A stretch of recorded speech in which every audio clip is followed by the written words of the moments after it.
Click on the subscribe button and make sure you hit the bell icon to not miss any of our brand new videos.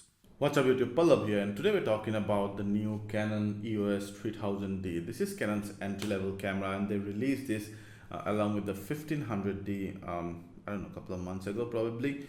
Sorry for reviewing this late, we got the review device late anyway. So 3000D costs just under 24,000 Indian rupees, which makes it kind of possibly the cheapest new DSLR in the market. As I told, this is a beginner's camera, so this is kind of mainly for the people who are like upgrading from smartphone or maybe pocket cameras like the bridge cameras or sort. This will let you exchange the lenses. It has a bigger APS-C-size sensor, and then you have the ergonomics grip, and you also have a viewfinder for better photography and videography experience, of course. So let's start with the hardware. The camera is mostly made of plastic. You have rubber bit here and there, specifically where you hold the camera. Mostly it's plastic, and it feels plasticky, but they have to cut the expense somewhere, like to keep price down to make it accessible to the mass in India. So yeah, it has a typical DSLR body. You have a deep enough grip so that you can use this camera with one hand. I love the grip, it's amazing. So this is not exactly pocketable camera, obviously being a DSLR has a mirror, but still it weighs less than 500 grams in a body only. So it's pretty lightweight. You can actually use it with one hand for a long period of time. And when coupled with the lenses, even with like a bigger lenses, should not exceed about a kilo in most cases, which is very convenient to carry around, but not exactly a pocketable camera. Not even will go into your probably your purse or something. So that's one thing that you have to note of, which your phone does, by the way. Now, being a mainstream DSLR, the 3000D has an APS-C sensor. It's a very entry-level sensor, old 18MP sensor, 18MP resolution. Also has a old image processing engine, DIGIC 4 plus. Apart from that, it's mostly, you would see the 1300D in a new body, so it's kind of lighter. Also has a fixed LCD lens, 2.7 inch LCD lens. You have a viewfinder, for better shooting, like optical viewfinder will let you know exactly, will let you shoot exactly what you're looking at in front. As I told you, it's an interchangeable lens camera, and it's an APS-C camera, which means that it can take all the Canon EF and EFS lenses. But obviously you have a crop factor of 1.6 x, so any lens that comes in, any focal length that comes in, let's say for example a 50mm, if you use a 50mm lens in this one, the focal length would be 50 into 1.6, which would be close to what, 75 to 80s, somewhere like that. The buttons and ports are typically designed for keeping beginners in mind. So in the front, you have the lens release button, you have the sensor, the EOS 3000D logo, and then your power button, a slider, and then only one shooting mode dial. So the power also has to be operated by, the power on off has to be operated by this dial, and there is no extra power lever or sort. So you'll see an off button, and then you go to P, TV, AV, or the other way around, like auto plus or CA and all the scene modes and stuff. I generally never go to that side. I mainly operate in the P, TV, AV manual side. So that's automatic, like program mode, where both your aperture and your shutter speeds are automatic, and then you have your shutter speed mode, your aperture mode, and then the full manual mode. Full manual mode is one of the biggest advantages of using a dedicated camera like this over a smartphone. If you have challenging light condition, if you have challenging, let's say, shutter speed condition and stuff, then manual mode will give you greater control over the capabilities of this camera, which your phone does not do, and many times even your pocket camera does not have. On the back side, you have a fixed 2.7 inch LCD, and all the buttons are towards the right side of the LCD. I like the video recording button. It's very easy to reach. It's also switch on your LCD if you want to shoot still with your LCD and do not want to record video. I also like the joystick here. They're nice press. They give good tactile feedback. Overall, I think for beginners, this is a great arrangement of buttons and ports, but I think I would have liked at least one extra dial and one FN button that you can customize, because that will make life really easy. The menu system is typical Canon, which means that it's very easy to navigate and use, and very easy to find the items that you want. The moment you switch on the camera, you will see a quick info, kind of a menu, which will mainly show you what program you're on. Like if you're in a program mode or aperture priority, you'll see that on the top left corner. You'll see your ISO, you'll see your exposure compensation scale, and whether you're in auto balance, auto white balance, or others, and those kind of things.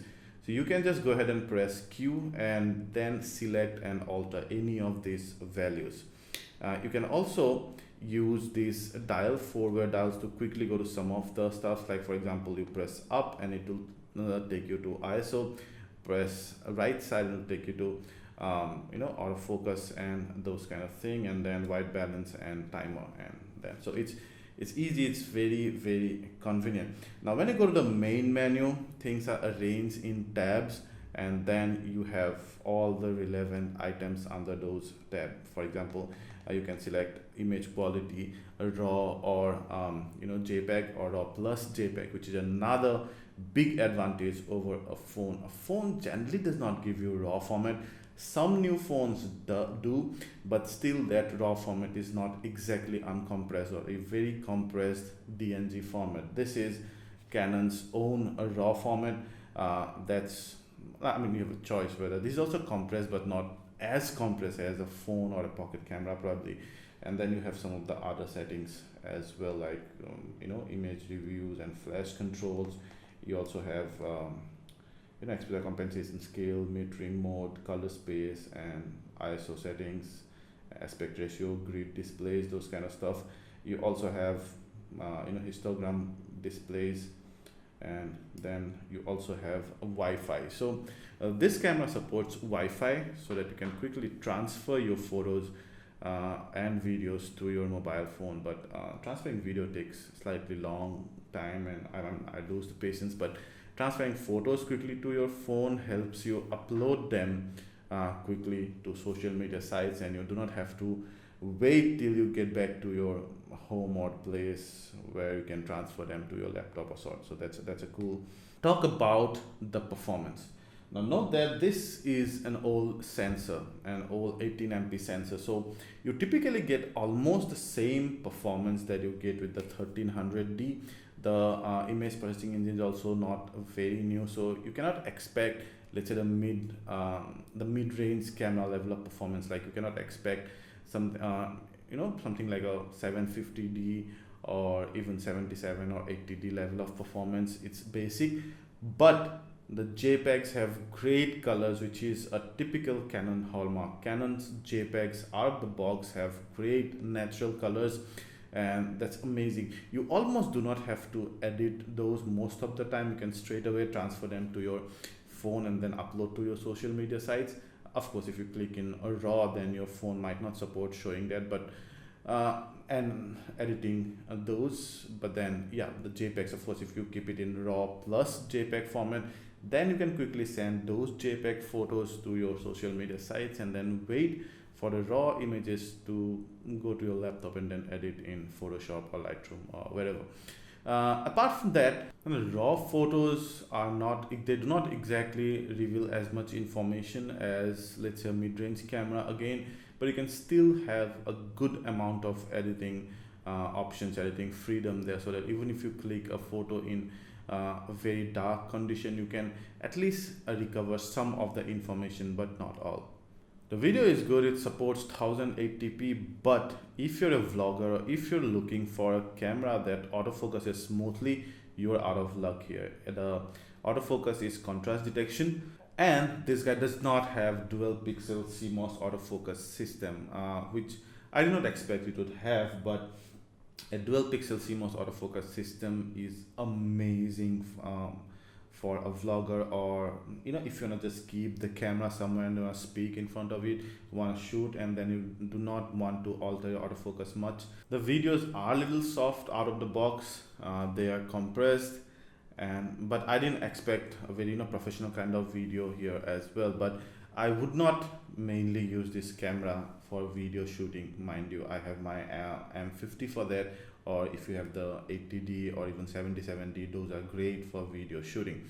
So you have to go to that 50-60,000 range for a proper video shooting DSLR or mirrorless from Canon, which will have dual pixel CMOS autofocus system. I would not use this, but for beginners, this is a great option. And being at a price that it is right now, and I mean, it's a brand new camera getting for 24,000, you cannot miss this deal. Amazing camera, totally recommended, mainly keeping the price in mind and for beginners. If you like this video, please hit the like button, ask anything related to this, and we'll try to answer them all. And please subscribe to our channel and share this video. You can click out there our channel link, and then you'll be able to subscribe to our channel so that you get to know whenever we publish new videos like this. Ciao.